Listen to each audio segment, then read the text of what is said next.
네, 오늘의 주요 뉴스입니다.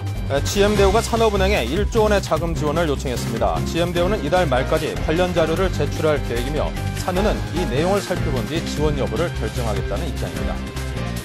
미국 다우지수가 89.68포인트 내린 7,465.95포인트에 마감돼 7,500선 아래로 무너졌습니다.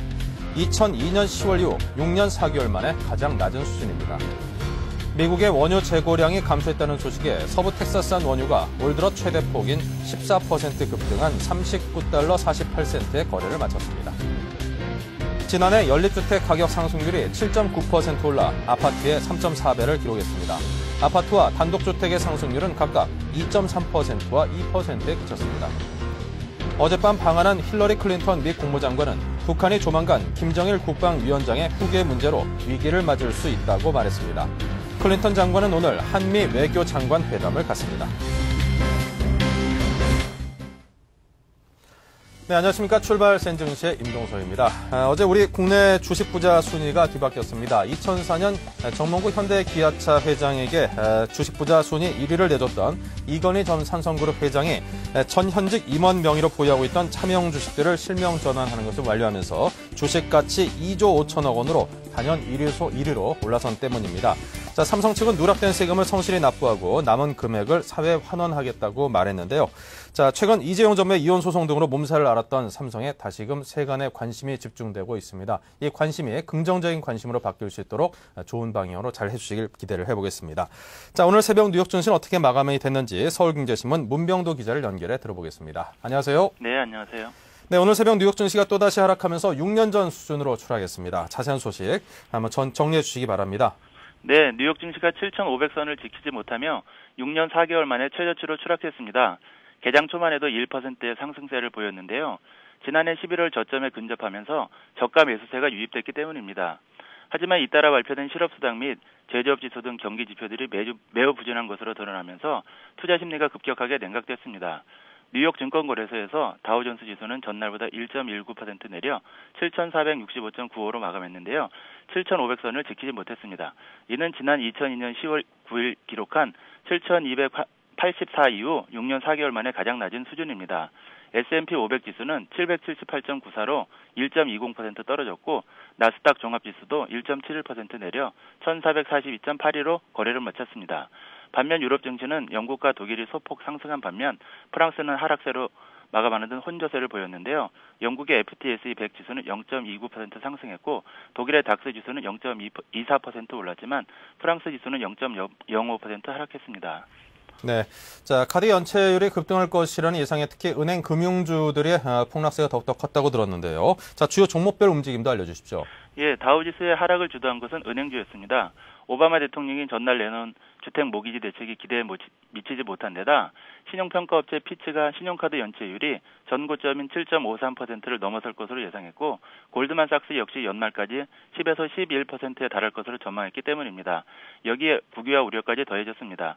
이에 따라 뱅크 오브 아메리카는 24년 만에 최저치인 3.93달러까지 떨어졌고 시티그룹도 17년 최저치인 2.51달러로 급락했습니다. S&P 500 금융지수도 5.2% 하락하면서 1995년 이후 13년 만에 가장 낮은 수준을 기록했습니다. 정보기술주 역시 부진했는데요. 다우진스 구성 종목인 휴레패커드는 전분기 실적 부진과 이익 전망을 낮추면서 주가가 8% 급락했습니다. HP의 영향으로 애플이 3.9% 하락했고 델이 마이너스 6.1%, IBM이 2.8%, 마이크로소프트, 오라클 등 대부분의 정보기술주들이 약세를 보였습니다. 유럽 증시에서는 세계 최대 식료품 업체인 네슬레가 실적 호조와 배당 확대 소식으로 5% 이상 올랐습니다. 하지만 프랑스의 대형 보험사 악사는 지난해 수익이 급감한 데다 올해 수익 개선도 힘들 것이라는 회사 측 발표가 나오면서 9% 떨어졌습니다. 네, 자, 그 밖에 이제 투자 심리에 냉각시키는 그런 지표들이 많이 발표된 것으로 아는데요. 실업수당 청구 건수가 500만 명에 근접했다고요? 네, 고용과 경기 관련 지수가 나왔는데 모두 기대에 미치지 못했습니다. 하루 전 연방준비제도 이사회 FRB가 미국의 올 실업률 전망치를 8.5에서 8.8%까지 상향 조정했는데 이를 증명하듯 이날 발표된 고용지표는 매우 부진했습니다.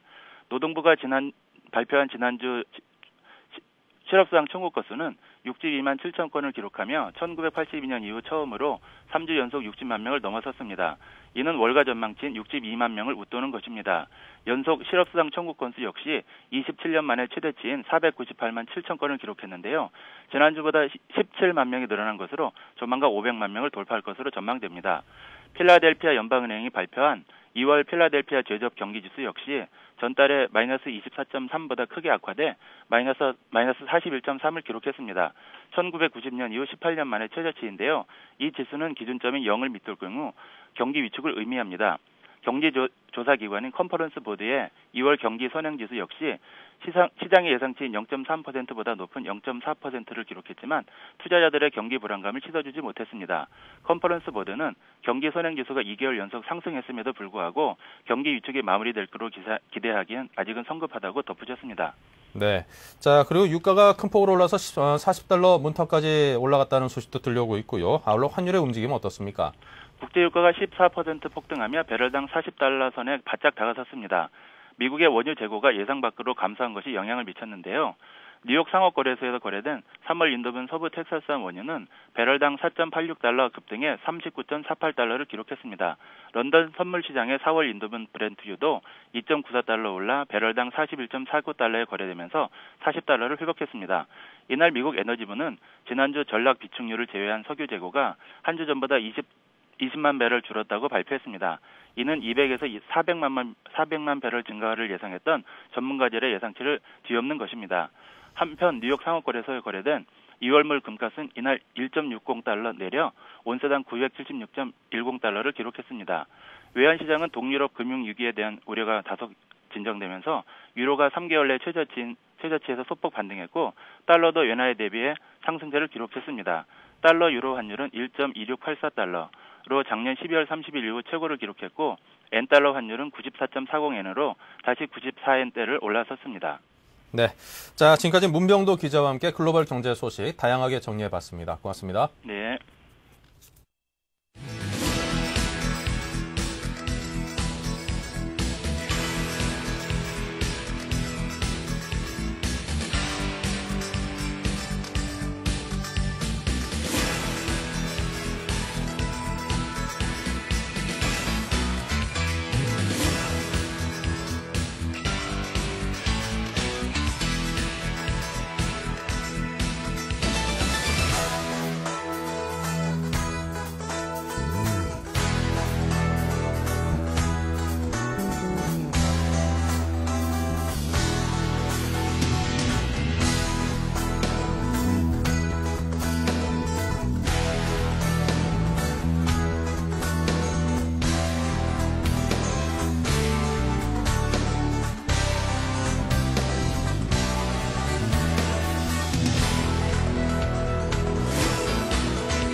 네, 오늘의 투자 전략 시간입니다. 오늘은 동양종금증권 홍제시점의 최일종 차장 모셨습니다. 안녕하십니까? 네, 안녕하십니까? 네.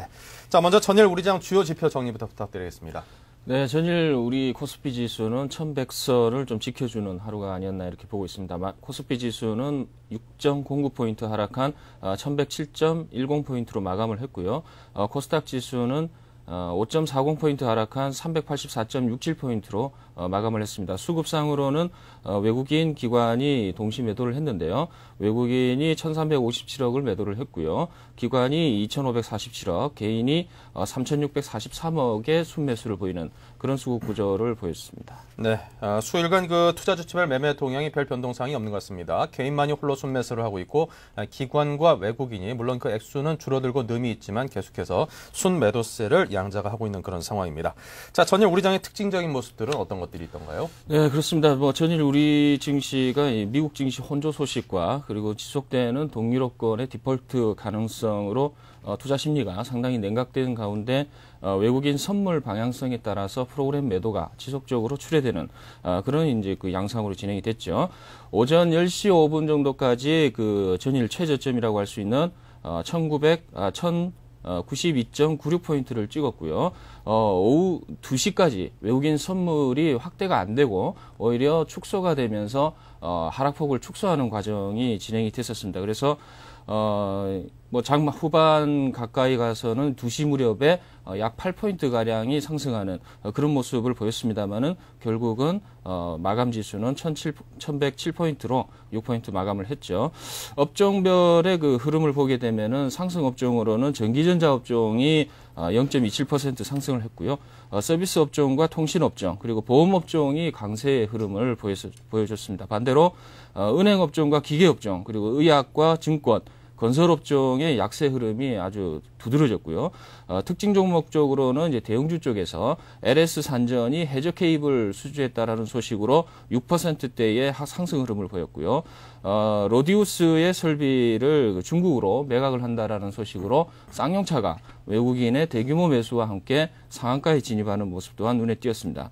그리고 경영권 분쟁 소식이 지금 나오고 있는 한국 화장품 또한 상한가 진입하는 모습을 보여줬고요. 반면에 그 중국 괴담 소식이 돌면서 두산 인프라코어는 8%대에 하락하는 모습을 보여줬고요. 그동안 강한 상승세를 보여줬던 삼성전기 또한 6%대에 하락하는 그런 모습을 보여줬습니다. 네. 자, 어제 그 특징적인 움직임들이라면 이제 그동안 좀 각광을 받았던 그런 종목들은 일시 좀 조정세에 접어든 그런 모습을 보이고 있고요. 그동안 좀 찬밥 신세를 면치 못했던 종목들이 다시금 좀 시장의 조명을 받는 그런 하루가 아니었나 싶습니다. 자, 그렇다면 오늘 우리 시장의 그 장의 전개 방향이 무척이나 궁금한데요. 오늘 장의 전개 방향을 어느 쪽으로 잡고 계시고 또 방향 다음에 그 폭도 함께 좀 예측을 해주시기 바랍니다. 네, 그렇습니다. 뭐 계속해서 그 기저에 깔려 있는 글로벌 그 악재가 해소가 되고 있지 않습니다. 뭐 당장에 우리 국내 문제로만 보게 되면은 환율이 지속적으로 불안한 흐름을 보이고 있고요. 그리고 이 당장이라도 이 동유럽권하고 서유럽권의 이제 디폴트 가능성이 제기가 된다 이러면 투자 심리는 상당히 냉각이 될 것으로 이렇게 보고 있는데 네. 거기에 또 덩달아서 미국 빅3죠. 이 GM의 파산 가능성도 계속해서 제기가 되고 있는 상황이기 때문에 이러한 부분이 우리 국내에 미치는 영향은 상당히 파급 효과가 크다라고 볼 수 있습니다. 그래서 어느 정도 그 과거 그 작년 10월 달과 같은 폭락의 흐름은 나타나지 않을지언정 대체적으로 약세 흐름은 어느 정도 진행이 될 것 같다라는 이제 판단을 해볼 수 있을 것 같고요. 이러한 거 관련해 가지고 계속해서 다음 달이 이제 두 번째 주죠. 네. 쿼드러플 만기가 또 진행이 되고 있고 그 사이에 그 이러한 리스크가 어느 정도 반영이 돼서 하락한 이후에 박스권 하단부를 건드리고 그 이후에 기술적 반등이 나오지 않는다 이러면은 지금 현재의 수급 상황, 즉 외국인의 선물 매도세와 현물 매도세가 동시에 진행되고 있는 상황은 수급적인 측면에서도 시간이 가면 갈수록 상당히 우리 증시에는 불리한 입장이 될 수 있다라고 이제 볼 수 있습니다. 그래서 이러한 부분 때문에 그 계속해서 이제 그 수급적인 측면 때문에 이제 부각이 되고 있는 부분이 있지만은 실질적으로 이 기저에 깔려 있는 글로벌 악재는 과거부터 해서 계속해서 재탕되는 분위기가 좀 상당히 좀 크다라고 보고 있고요. 신흥국의 그 디폴트 가능성 이러한 부분도 작년 11월 달과 12월 달에 제기가 된 부분입니다. 그래서 3월 달부터 해서 5월 달까지 신흥국의 이 차환들 이런 이제 그 상환돼야 된다라는 부분이 제기가 됐기 때문에 이러한 부분도 어떻게 감안을 한다 이러면 우리 증시에는 새로운 그 이 악재로서의 돌출 가능성은 없다. 단지 그러한 부분이 재부각이 되면서 파급 효과, 그러니까 어느 정도 익스포저가 이제 돼 있느냐에 따라서 우리 증시에 좀 파급 효과가 있을 것 같다라는 이제 그 생각이고요. 최근에 이제 미국 증시나 이제 유럽 증시도 어느 정도 기술적 반등 수준에 돌입했다라는 측면에서 우리나라는 중국과 마찬가지로 어느 정도 이 기술적 반등, 선반영 성격의 기술적 반등이 먼저 진행될 가능성이 크다라고 보고 오늘은 약보합에서 플러스 15포인트 내에서의 그 변동성을 보이면서요. 종합지수는 상승적으로 1120포인트 가까이 좀 예상해 볼 수 있지 않겠느냐 이렇게 보고 있습니다. 네, 큰 폭은 아니지만 그래도 상승적으로 방향성을 잡아주셨습니다. 자, 그렇다면 이제 우리 그 투자자들의 전략에 관한 조언을 해주셔야 될 텐데요. 특히나 요즘 시장 관련해서는 이제 어떤 테마별로 함께 움직이는 그런 양상이 있으니까 그 부분도 함께 짚어서 정리해 주십시오. 그렇습니다. 뭐 최근에 그 주식에 참여하시는 투자자분들 같은 경우는 이제 추세적인 상승 쪽으로 지수 대형 관련주로 접근하시면 상당히 낭패를 보겠다라는 생각이고요. 어쨌거나 지금 지수 관련보다는 이제 테마 쪽으로 초점을 맞춰야 된다는 생각인데요. 최근에 상승 테마 쪽으로는 이제 LED 관련 테마, 이런 쪽이 상당히 많이 올랐죠. 그렇지만은 이러한 부분을 쫓아가는 전략은 상당히 위험하다라고 이제 말씀을 드릴 수 있겠습니다. 단지 하루 만에 그 단기 매매성이다 이러면 충분히 접근해 볼 가능성이 좀 있습니다만은, 그렇지만은 만약에 매수를 한 다음에 손실이 발생하는 상황에서 계속 오버나이트 하는 전략 자체는 상당히 부담스럽다라고 이제 말씀드릴 수 있어요. 그래서 최근에 부각되고 있는 이런 황사 관련이라든가 환경 관련 테마가 최근에 다시 부각될 가능성이 있기 때문에 그런 쪽도 한번 접근을 해보시는 게 오히려 더 나을 것 같다라는 생각이고요. 지수 관련 대형주 쪽으로의 접근 전략 자체는 일단 저점 매수 쪽에 그 핵심 지수를 선도할 수 있는 그러한 이제 업종으로 포커스를 맞추는 게 좋지 않을까 이렇게 보고 있습니다. 그래서 전일과 한 이틀 정도의 이 사이를 이제 두고 본다 이러면은 전기전자 업종의 그 하나의 그 조정 마무리 국면과 재차 상승하는 분위기를 염두에 둬서 하이닉스를 비롯한 삼성전자 쪽에 포커스를 맞추는 전략이 필요할 것 같고요. 그리고 전일 같은 경우는 증권주가 좀 상승 흐름을 좀 보였죠. 그래서 그러한 흐름 자체가 계속되는 저금리 기조, 이러한 기조 하에서는 수혜를 좀 받을 것 같다라는 생각입니다. 그래서 재차 저점에서 올라오는 그런 분위기가 연출이 되지 않을까 이렇게 판단되기 때문에 증권주 쪽으로의 그 접근 전략도 좀 유효한 그런 상황이 아닌가 이렇게 판단해 볼 수 있을 것 같아요. 그래서 이 테마주 쪽에서도 또 눈에 띄는 게 또 줄기세포 관련주 해서 이제 바이오 테마인데 이런 쪽도 마찬가지로 기술적인 지지 라인을 분명히 설정을 해서 파동을 이용한 매매가 주요할 것 같다는 생각입니다. 그래서 추격 매매 쪽보다는 이미 올랐다 이러면은 한번 눌림목 줄 때 접근하시는 전략이 필요하지 않을까 이렇게 판단해 봅니다. 네, 자 지금 전기전자업, 증권업, LED 테마, 바이오 관련 테마 해서 이 테마별로 나눠서 쭉 설명을 해주었습니다. 좀 성급하게 접근하기보다는 일시 조정을 받을 때 지금보다는 좀 더 낮은 가격에 매수하는 것이 좀 더 현명할 것 같다라는 그런 조언도 함께 곁들여 주셨고요. 추격 매수는 조금 자제하는 게 낫다라는 그런 조언도 함께 해주셨습니다. 자, 그렇다면 기업별로 살펴보겠습니다. 일단 어떤 기업군에 대해서 관심을 갖고 계십니까? 네, 일단 관심 종목들을 싹 바꿨죠, 제가. 요번에 이제 관심 종목으로 이제 한 5개 종목을 보고 있는데요. 한라건설, 동국제강, 그리고 LG마이크론, 코론건설, 그리고 세아베스틸 쪽으로 지금 관심 종목으로 보고 있습니다. 이런 종목들은 일단 중소형 건설사 쪽에 어느 정도 정책적인 수혜가 이루어질 것 같고요. 또 LCD나 이런 쪽에 또 포커스를 또 맞추는 그런 이제 관심 종목의 테마가 아닌가 이렇게 보고 있고요.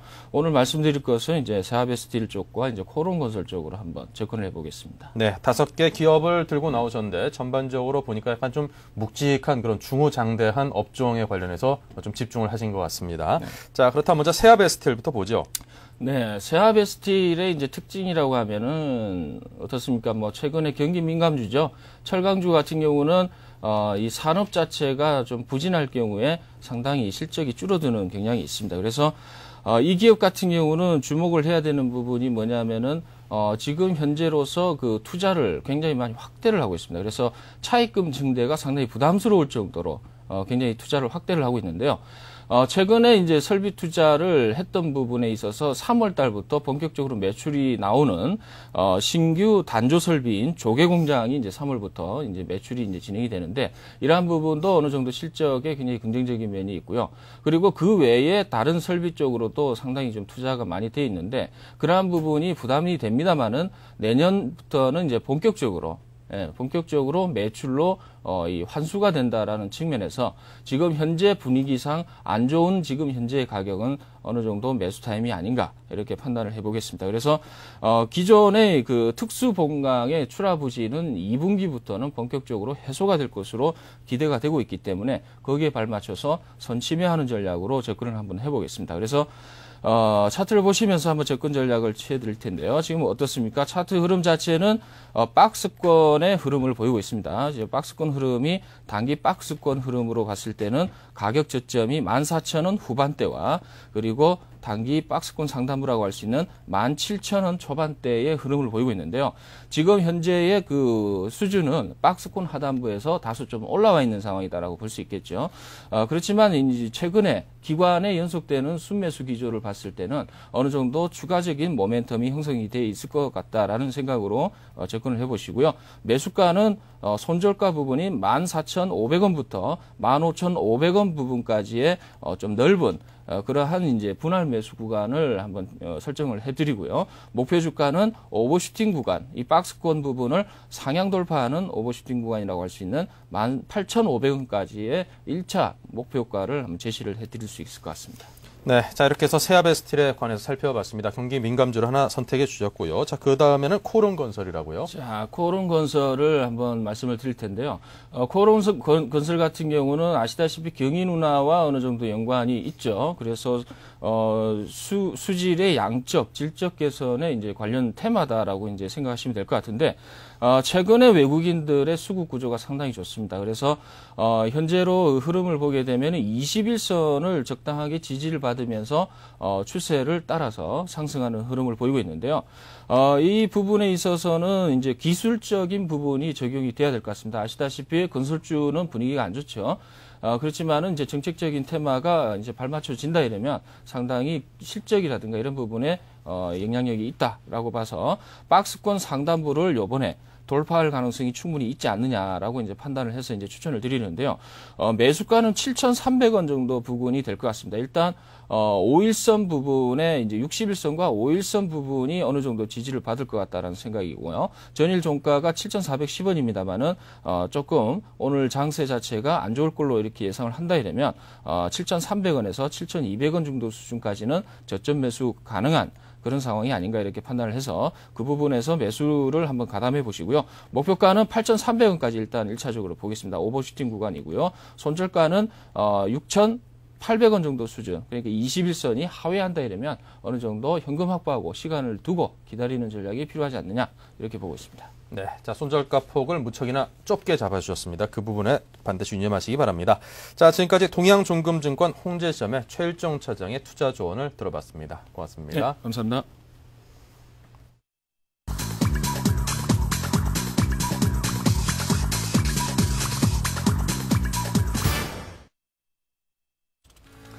네, 자 오늘 우리 시장 출발 상황이 어떨지 미리 한번 감지해 보도록 하겠습니다. 먼저 코스피 시장의 동시효과 상황부터 여러분께 보여드리겠습니다.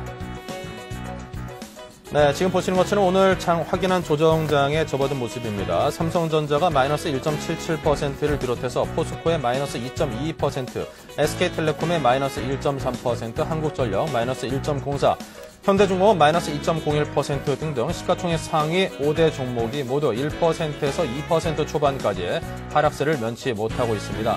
그 뒤를 이어서 현대차와 같은 자동차 대표주도 현재 마이너스 2.52%, LG전자, KB금융, KT 등등 상당히 많은 종목들이 현재 하락세를 면치 못하고 있습니다. 특히나 신한지주와 KB금융 같은 경우에는 지금 마이너스 1.06과 마이너스 3.5%로 오늘 전반적으로 금융주의 약세가 점쳐지고 있습니다. 전일 뉴욕 증시에서도 금융주가 상당히 약세를 보였는데요. 우리 시장도 마찬가지일 것 같고요.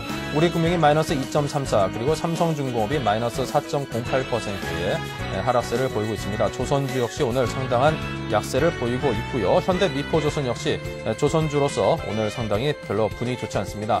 자, 중국 괴담이라는 그런 표현들을 쓰고 있는데요. 두산인프라코가 전일 한 8% 가까운 하락을 보이긴 했습니다만 오늘은 플러스 0.72%로 상승을 하고 있습니다. 중국 시장에서 우리나라 현지 현대중공업이라든가 두산인프라코어 같이 굴삭기 시장에서 상당히 선전하고 있던 기업들이 중국 업체들의 어떤 추격에 쫓겨서 앞으로 상당 부분 좀 그 실적이 안 좋아질 것이라는 그런 내용의 괴담이었죠. 특히나 이제 중국 시장 점유율이 매출이 전체 매출에서 한 20% 조금 못 미치게 차지하고 있는 두산인프라코어가 가장 큰 타격을 입을 것으로 분석이 됐습니다. 자, 계속해서 코스닥 쪽으로 가보겠습니다. 셀트리온이 플러스 0.67% 상승을 하고 있긴 합니다만, 하지만 태웅과 SK브로드밴드, 서울반도체가 3%에서 4% 후반에 비교적 큰 폭의 하락세를 보이고 있습니다. 평산도 마이너스 4.35, 현진선 소재 역시 마이너스 4.20%이고요. 2%대 하락을 하는 종목들 아주 수두룩합니다. 그동안 전반적으로 코스닥이 강세를 이어왔다면 오늘은 그 강세장에 마침표를 찍을 수 있는 그런 하루가 되지 않을까, 그런 염려가 드네요. 한국토지스타, 포유먼, 테크노, 세미캠 등등 상당히 많은 종목들이 2%대 하락세를 보이고 있고요. SD텍 마이너스 3.41, 그리고 소형건설사인 쌍용건설이 마이너스 1.81% 하락하고 있습니다.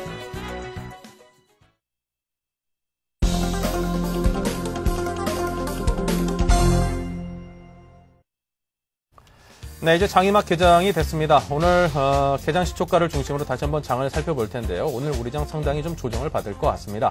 한번 보시겠습니다. 네, 지금 역시 태평양과 신도리코 두 종목만이 현재 상승을 하고 있죠. 화면상에 띄워져 있는 종목들 가운데서는요. 태평양이 플러스 0.12%, 신도리코 플러스 0.92% 상승을 하고 있습니다. 무차익 경영을 하면서 현금 유보율이 상당히 많은 그런 신도리코 같은 업체들만이 지금 같은 약세장에서 그나마 시장에서 좋은 평가를 받고 있고요. 삼성전자 마이너스 0.73, 포스코 마이너스 0.74, SK텔레콤 마이너스 0.78로 마이너스 0.7%대 하락으로 나란히 약보합세를 보이고 있습니다. 한국전력과 현대중공업 1%대 하락하고 있고요. LG전자, 현대차, KB금융 등등 1%대 종목들 하락하고 있는 종목들 상당히 많습니다. KCC가 플러스 0.49% 상승을 하고 있고요. GS와 LG생활건강, 그리고 두산인프라코어, 유한야행 등등이 상승세를 조금씩 타고 있습니다. GS 허창수 회장이 정경련 부회장단에 합류하면서 앞으로 본격적으로 대외 활동에 나설 것이라는 점이 앞으로 상당히 좀 좋은 평가를 받고 있고요. 신도리코와 한일시멘트, 그리고 오뚜기, 대교 등등 1% 초중반의 그런 상승세를 보이는 종목들이 눈에 띕니다. 자, 그 밖에 코스닥으로 가보면은 셀트리온이 플러스 2.01%로 동시효과 때와 비교해서 그 상승폭을 키웠습니다. 하지만 나홀로 상승을 하고 있고요. 대부분의 종목들이 보시는 것처럼 쭉 하락세를 면치 못하고 있습니다. 서울반도체 오늘 마이너스 3.33%로 하락을 하고 있는데요. 자, 이런 하락기를 좋은 매수 기회로 활용을 하는 것도 좋겠지만, 하지만 추격 매수에는 좀 더 조심하는 게 현명하지 않을까, 그런 생각을 조심스럽게 해봅니다. 자, 지금까지 개장 시초가였습니다. 네, 이 시각 출발 시황을 좀 더 자세히 정리해 보겠습니다. 교보증권 투자전략부의 황비나 연구원입니다. 안녕하세요. 예, 안녕하세요. 네, 이 시각 출발 시황부터 정리 부탁드립니다. 예, 지금 전일 뉴욕 증시가 경기 선행지수와 생산자 물가지수가 다소 양호하게 나타난 데 반해 신규 실업시장 청구 건수 및 필라델피아 연준 제조업 지수 등이 최악의 수준으로 나타나면서 장중 방향을 잡지 못하고 혼조세를 보였지만, 결국 정책 및 유럽발 금융 불안 등으로 우려감이 우세한 가운데 금융주를 중심으로 하락했습니다. 이에 따라서 국내 증시도 하락 압력이 우세한 가운데 현재 업종 전반에 걸쳐서 경기 매물이 출회되고 있습니다. 이에 따라서 코스피는 1.07% 하락 출발했고요. 코스닥은 비교적 양호한 0.62% 하락 출발했습니다. 한편 박스권 하단 부분에서 저가 매수세도 선별적으로 유입되고 있는 것으로 보여지고요. 이는 전일 일부 강세 종목과 기관, 외국인 선호주 등에 유입되고 있습니다. 코스닥에서는 그동안 강세를 이어온 서울반도체와 셀트리온 등의 상대적으로 우호적인 수급이 형성되고 있습니다. 네, 자, 그렇다면 오늘 장 어떻게 가져가는 게 좋을까요? 예, 현재 동유럽발 금융 불안과 환율 상승 등으로 하락 압력이 높은 가운데 정책 불확실성까지 고조되면서 상승 모멘텀이 부재한 상황입니다. 이에 따라서 지금 지수 하락과 같이 추가적인 하락이 좀 불가피한 상황이고요. 이에 따라서 추가적인 하락의 가능성은 있지만 어떤 추세의 하락보다는 하방 경직성을 유지하면서 기조의 박스권 기조를 크게 벗어나지는 않을 것으로 판단됩니다. 지금 현재 한국의 초과 유동성은 26% 정도로 높은 수준이고요. 과거 초과 유동성이 20%포인트를 육박했을 때인 93년과 98년도를 돌아봤을 때 지수가 바닥권이 있었음을 알 수 있습니다. 또한 전일 기준으로 MMF도 지금 123조 원을 돌파한 상태고요. 이러한 풍부한 유동성들이 투자처를 찾는 과정에서 투자자들은 긍정적인 단서에 보다 민감해질 수 있다고 생각됩니다. 또한 전일 발표한 미국의 경기 선행 지수도 지금 2개월 연속 상승세를 보이고 있어서 지금 현재 하락 압력이 높은 증시임에도 불구하고 긍정적인 접근의 시도가 필요해 보입니다. 그렇지만 일단 지금 악재가 선재하고 있는 상황이기 때문에 단기적으로는 그 유동성을 유인할 만한 상승 모멘텀이 나타날 때까지 공격적이고 성급한 매매보다는 저점을 확인하는 전략이 바람직해 보입니다. 네. 자, 지금 종목들을 움직임을 좀 살펴보니까요. 조금 전 최일종 차장께서 추천하셨던 종목 세아베스틸과 코롱건설 같은 경우는 세아베스틸은 보합세인 15,650원, 코롱건설은 7,290원으로 매수가로 제시해 주신 딱 그 가격에 걸쳐 있다는 점 참고하시고요. 자, 황비나 연구원께서는 지금 눈여겨볼 만한 종목과 업종들 어떤 것들을 짚어주시겠습니까? 예, 지금 지수 하락 압력이 높은 상태에서는 지수 상관도가 비교적 낮고 그리고 외국인과 기관 수급이 양호한 중소형주 쪽으로 관심을 가지시는 게 좋을 것 같고요. 다만 최근 코스닥 쪽에 상승률이 견조했기 때문에 가격 부담이 있는 종목은 유의하시는 게 좋을 것 같습니다. 또한 통신과 음식료 등의 경기 방어주에도 접근하는 것이 바람직해 보이고요. 추후 반등을 위해서는 현재 낙폭 과대 중인 전기가스, 금융, 기계, 운수창고 등의 업종도 관심 업종으로 두시는 것이 좋을 것 같습니다. 네, 자 지금까지 교보증권 황비나 연구원과 함께했습니다. 고맙습니다. 네, 감사합니다.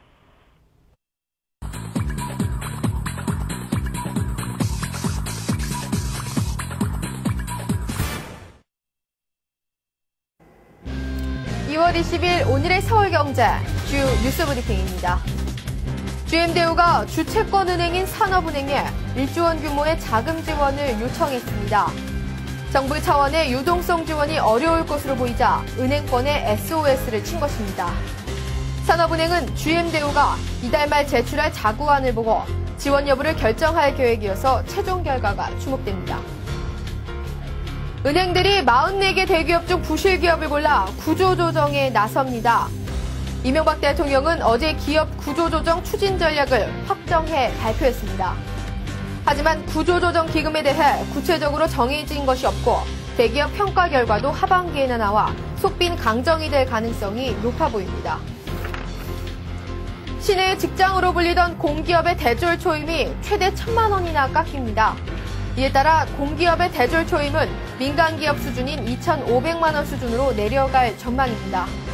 하지만 이 같은 삭감 조치가 기존 직원의 고통 분담 없이 신입사원만 희생양으로 삼는다는 지적도 있습니다.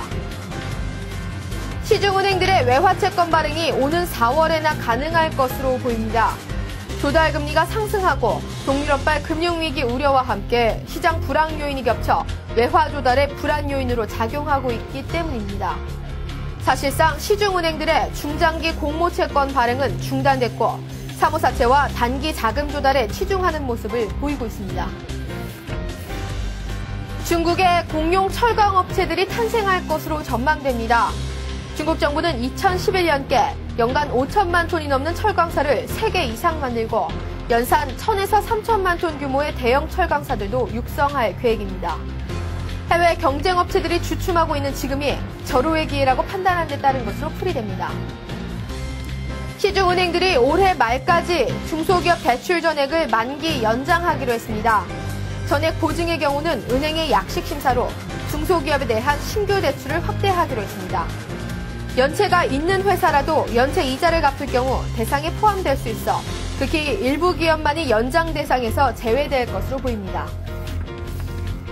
안전 자산으로 평가되는 금값이 수직 상승하고 있습니다. 금펀드의 경우 최근 1개월 수익률이 10% 후반에 이르고 금 관련 상품 수익률도 2자릿수를 유지하고 있습니다. 하지만 전문가들은 금값이 당분간 상승 기조를 이어가더라도 신중한 접근이 필요하다고 강조하고 있습니다. 강남권 재건축 아파트가 가파른 상승세를 보이고 있습니다. 대단지 입주 쇼크로 가격이 많이 떨어졌던 송파구는 3.3제곱미터당 3천만 원을 회복했고 강남구 재건축도 3.3제곱미터당 4천만 원을 다시 넘었습니다. 업계는 금리 인하와 이따른 규제 완화로 급매물이 해소된 것으로 보고 있습니다. 이상 오늘의 서울경제 주요 뉴스 브리핑이었습니다.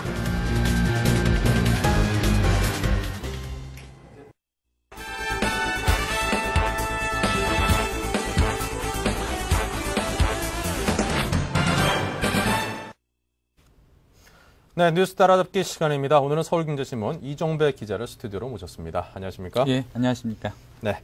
자, 미국의 모기업 유동성 문제로 상당히 어려움을 겪고 있던 우리 GM대우가 산업은행에 자금 지원을 요청했다는 그런 소식이 들어와 있습니다. 먼저 이 소식부터 정리해 주십시오. 예, 그 GM대우가 결국 그 주 채권은행인 산업은행에 자금 지원을 요청했는데요. 네. 그 현재 산업은행은 그 GM대우의 그 제2대 주주자 주 채권은행이거든요. 업계 소식통에 의하면 GM대우는 산업은행에 자금 지원을 요청했고요. 이에 대해 산은은 그 이달 말까지 그 계획을 제출하라고 요구를 했거든요. 그 자관을 담은 계획을 제출할 요구를 한 상태입니다. 지금 현재 미국 GM대우의 그 파산 그 신청 가능성이 거론되고 있지 않습니까? 이런 상황에서 과연 그 산은이 지원에 나설 수 있지 그 주목받고 있습니다. 네. 자, 그렇다면 이제 자금 신청 지원 규모는 과연 어느 정도인지가 궁금하고 이에 대해서 산은 측은 어떤 입장을 보이고 있던가요? 예, 그렇습니다. 일단 그 지원 규모의 경우는요, 그 구체적인 수치는 아직 나오지 않고 있습니다. 네. 일단 업계에서는 GM대우가 그 당장 1조 원 안팎의 자금이 필요한 것으로 보고 있거든요. 예. 그 산은과 GM대우는 지난번에 그 1조 3천억 가량의 그 신용 공유 한도를 맺었는데요. 이것이 거의 다 소진됐습니다. 그렇기 때문에 추가적으로 1조 원 가량이 필요한 것으로 보고 있고요. 이에 대해 산은 측은 그 GM 측이 내놓을 자구 계획을 보고 판단하겠다. 즉 예. 그런 입장이거든요. 그러니까 인력 감축, 뭐 추가 담보 제공 등 이제 GM대우가 내놓은 자구 계획을 보고 판단하겠다는 건데요. 그 현재 상황을 본다면 그 GM대우가 모기업 때문에 심한 어려움을 받고 있지 않습니까? 그 늦어도 다음 달 중에는 어떤 자금 지원 여부가 결정되지 않으면은 그 GM대우가 매우 어려운 상황에 처해질 것 같습니다. 네. 먼저 제사를 깎는 노력이 먼저 선행돼야지 그 이후에 자금을 요청하겠다는 그런 뜻인 것 같습니다. 그렇습니다. 예. 네. 참 쉽지 않겠군요. 그렇습니다. 이게 예. 일단 또 다른 문제도 많이 걸려 있는데요. 그러니까요. 예, 그 한 가지 살펴볼 것이 아마 시청자 여러분들도 잘 기억하시겠지만 예전 쌍용 자동차 문제 기억하실 겁니다. 네. 그 당시 이제 쌍용 자동차 대주주인 그 중국 상하이차가 있었는데요. 그 중국 상하이차가 그 산업은행에 그 자금 지원을 요청했습니다. 그 당시 그 산업은행도 그 쌍용 자동차의 그 주 채권은행이었는데요. 그 당시 산은은 그 대주주인 그 중국 상하이차한테 상하이차. 예, 먼저 네. 선 자금 지원을 요구를 했죠. 먼저 선 요구하면 그때 도와주겠다. 그런 입장을 피력했고 결국 이제 그 상하이차하고 산은 측하고 여러 번 협상을 했지만 결국 무산되지 않았습니까? 그러면서 이제 그 쌍용 자동차가 결국 법정 관리로 넘어가게 되는데요. 여기서 한 가지 살펴볼 게 그 상하이차입니다. 그 상하이차, 그 쌍용 자동차의 대주주인 상하이차는 사실상 그 중국 국영기업입니다. 네. 그러니까 그 사실상 그 산은이 그 중국 정부하고 협상을 했다는 거거든요. 만약 그 산은이 이번에 그 GM대우를 지원하게 되면은 그 쌍용차 형평성 문제가 좀 불거질 수 있습니다. 그 중국 정부가 이의를 제기할 수 있거든요. 그 예를 들어서 그 중국 정부 입장에서는 중국 기업은 안 도와주고 왜 미국 기업은 도와주냐 이런 이의를 제기할 수 있다 보니까요. 그 산은이나 우리 정부나 매우 곤혹스러운 처지거든요. 하지만 그 현실적으로 놓고 봤을 때 그 산은이 그 GM대우에 지원할 가능성이 커 보입니다. 그 GM대우 같은 경우는 소형차로서 그 경쟁력이 있고요. 또 GM대우를 지원하지 않으면은 미국의 모기업도 어려워지고 또 국내 입장에서도 GM대우는 나름대로 경쟁력을 갖춘 업체로 평가받고 있거든요. 그러니까 쌍용차하고 좀 다른 개념으로 보고 있는데 이렇다 보니까 그 GM대우 처리 문제가 한중 또 한미 이런 그 외교 관계로까지도 연결되어 있는 상황입니다. 네, 아주 복잡한 문제이군요. 예. 혹시 이제 뭐 중국 정부에서 섭섭해해가지고 요즘 들어서 이제 우리나라 화학 제품에 대해서 그렇죠. 뭐 예. 반덤핑 조사 같은 걸 이제 본격적으로 착수했다는 소식도 있는데 거기서 자칫 우리 또 화학업계 다른 업계가 불이익을 받지는 않을까 하는 염려가 그렇죠. 생기네요. 예, 그렇습니다. 지금 이제 중국 정부가 그 이제 반덤핑 조사도 하지만 더 무서운 게 이제 그 경쟁 당국이 이제 본격적으로 이제 활동을 하고 있거든요. 그런 측면에서 감안해 본다면은 우리가 그 GM대우 처리 문제를 어떻게 하냐에 따라서 또 중국 정부가 어떻게 또 나오느냐 또 달라질 수 있을 것 같습니다. 네. 자, 또 하나의 중국 괴담이 생기지 않을까 염려가 됩니다. 예. 자, 정부가 어제 기업 구조조정 추진 전략을 내놨습니다. 사실상 공적 자금 투입을 시사했다라고 봐야겠죠. 그렇습니다. 그 정부의 이제 기업 구조조정 전략을 보면요. 네. 그간 나왔던 내용에서 크게 달라진 것은 없고 그런 것도 좀 보강한 내용인데요. 이 중 그 단연 눈에 띄는 게 그 한국자산관리공사로 하여금 그 캔코죠. 네. 구조조정 기금을 신설한다는 겁니다. 현재 캔코의 경우 그 부실채권을 매입을 하고 있는데요. 그 부실채권 정리 기금이라는 게 있습니다. 네. 근데 이 부실채권 정리 기금의 경우는 과거 외환위기 때 만들었던 기금이거든요. 네. 그래서 현재는 사실상 이제 마지막 단계에 가 있고 또 부실채권 정리 기금을 통해서는 추가로 자금 발행을 못 하게 돼 있거든요. 네. 그렇다 보니까 정부는 아예 그 새로운 기금을 만든다는 것을 고려진 것 같은데요. 구조조정 기금이 만들어지게 된다 그러면은 그 부실 채권 매입이 주로 이룰 테고요. 사실상 그 외환위기 위해 공적 자금이 다시 부활한다고 보면 될 것 같거든요. 그 정부의 플랜을 보면 이제 구조조정 기금 조성을 위한 계획을 보면요. 한국자산관리공사법도 이제 관련 법이나 제도를 개정하고요. 법 개정 방향은 캔코법을 바꿔가지고 캔코가 채권을 발행해서 새로운 기금을 신설할 수 있도록 그렇게 바꿀 것 같고요. 네. 이렇게 되면은 이렇게 동시에 또 이제 그 캔코의 이제 자본금 증대도 추진하면서 그 캔코의 기능을 좀 더 강화하는 쪽으로 갈 것 같습니다. 자, 그렇다면 이 구조조정 기금이 조성된다면 그 시기는 언제쯤으로 봐야 될까요? 예, 그렇습니다. 아직 그 정부가 그 기업 구조조정 추진 전략을 발표했는데 그 구조조정 기금 조성 시기를 언제 하고 어느 규모로 할지는 아직 구체적 안을 내놓지 않았거든요. 그 정부 입장에서 이게 워낙 민감한 사안이다 보니까 좀 그 시기를 조율질 알고 있는 것 같은데요. 예를 들어서 그 한국자산관리공사 법을 개정하려고 해도 국회 동의를 받아야 되기 때문에 사전에 여러 가지 협의를 거쳐야 될 것 같습니다. 이에 따라 그 자칫 그 구조조정 기금 조성이 그 장기화될 수 있다는 지적도 나오고 있거든요. 네. 하지만 이 정부로서도 이 구조조정 기금 조성을 마냥 미룰 수 없기 때문에요. 지금 이제 2월이 국회가 끝나지 않습니까? 2월 말에 끝나는데 2월 국회가 끝나는 직후 이제 본격적으로 할 것 같습니다. 네.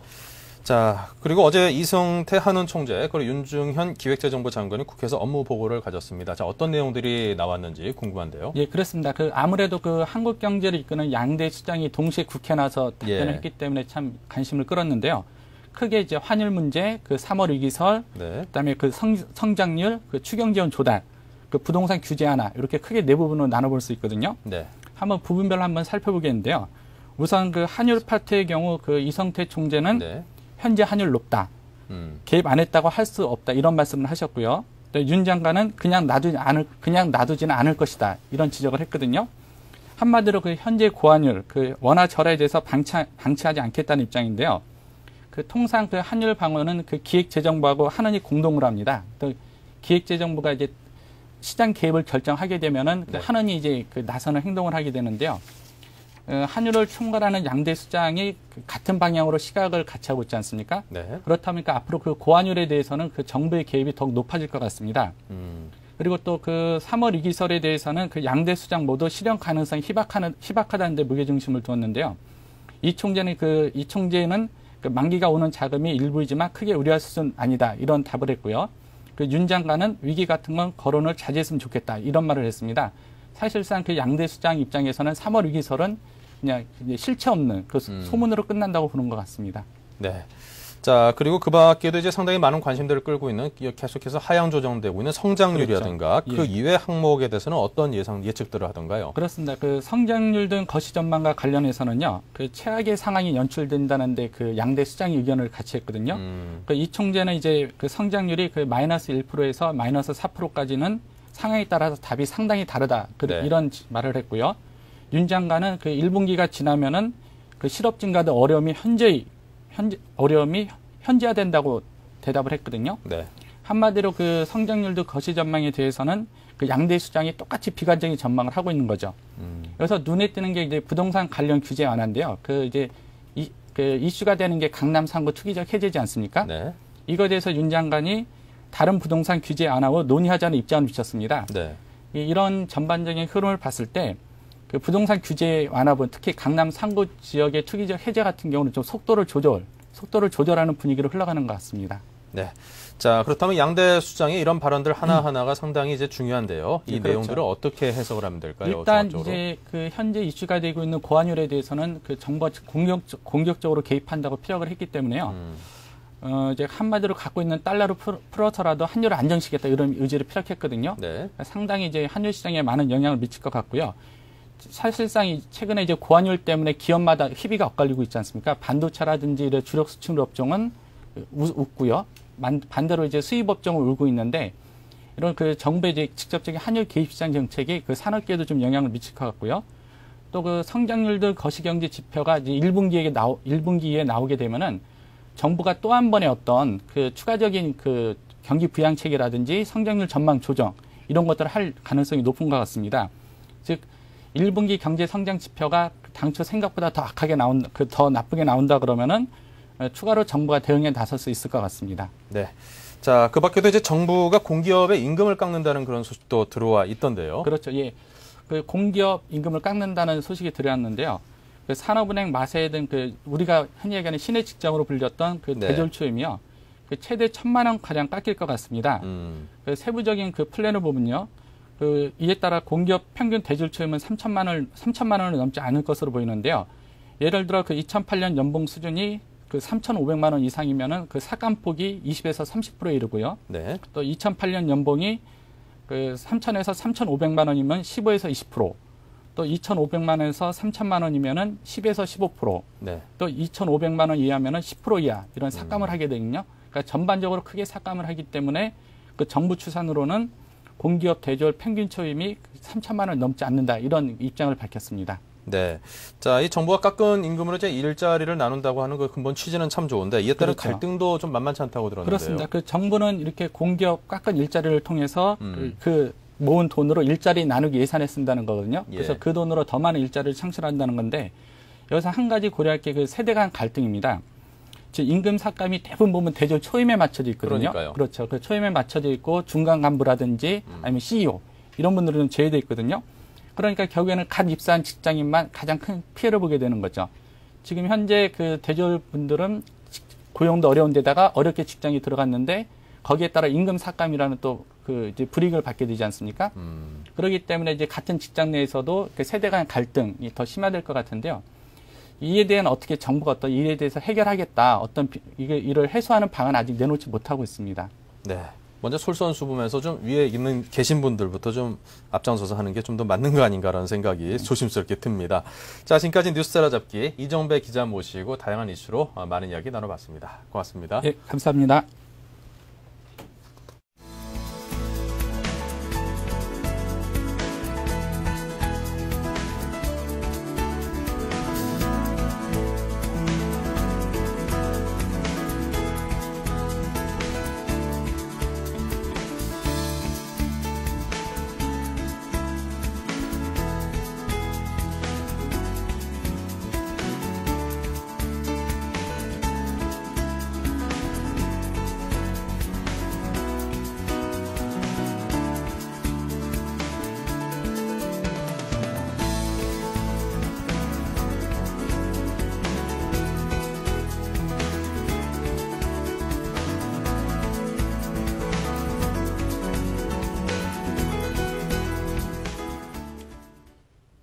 네, 지금 오늘 우리 양시장이 상당히 그 조정세에 접어든 모습입니다. 오늘 양시장이 모두 하락을 하고 있는데요. 코스피 시장은 0.81% 하락을 했습니다. 다행히도 하락폭이 크진 않습니다. 9포인트가 하락한 1098포인트로 1100선 아래로 내려와 있습니다. 코스닥 역시 1%가 하락한 380.76포인트로 380포인트대를 간신히 지켜내고 있는 모습이고요. 자, 환율은 조금 올랐네요. 하지만 그 상승폭은 무척이나 적습니다. 9시 16분 기준으로 50전이 상승한 1481원 50전. 하지만 여전히 1480원대에 접어들고 있습니다. 자, 어제 그 두산 인프라코 관련해서 중국 괴담 그 소식들로 상당히 종목의 그 주가가 하락하는 모습을 보면서 좀 그런 생각을 했습니다. 사실 없던 시장에 뛰어들어서 그동안 상당히 선전했던 우리 기업이 그동안 많은 실적을 거뒀고요. 또 후발업체, 현지 후발업체들의 추격이라든가 지금 전 세계적인 그 경제 위기에 따라서 뭐 건설이든지 뭐든지 거의 모든 분야에 대해서 상당히 위축되다 보면은 그에 따른 악영향을 받는 건 당연한 것인데, 자, 그거에 따라서 이제 시장이 너무 민감하게 반응하는 것 아닌가. 애써 악재를 찾고 있다가 튀어나온 악재에 기다렸다는 듯이 너무 민감하게 반응하는 거 아닌가. 그런 생각도 조심스럽게 해봤습니다. 실력을 가지고 전 세계 시장을 누비면서 시장을 개척해낸 우리 기업들이 또 어려운 환경에 맞는 또 다른 시장을 개척해 줄 것을 믿는 마음도 함께 가져야 되지 않을까 싶네요. 자, 저는 여기서 인사드리겠습니다. 고맙습니다.